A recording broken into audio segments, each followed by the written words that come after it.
रहीम अस्सलाम वालेकुम।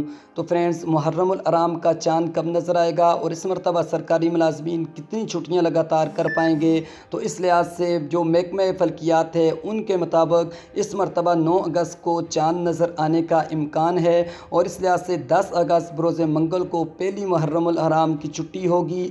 और अगर यही 9 अगस्त को ही चाँद नज़र आए तो 10 मुहर्रमुल आराम को जुमरात का दिन होगा, यानी बुध और जुमरात 2 छुट्टियाँ होंगी और इसके साथ हफ्ता और इतवार वफाकी मुलाजमीन के लिए छुट्टियाँ होती हैं, ये 4 छुट्टियाँ बन जाएंगी।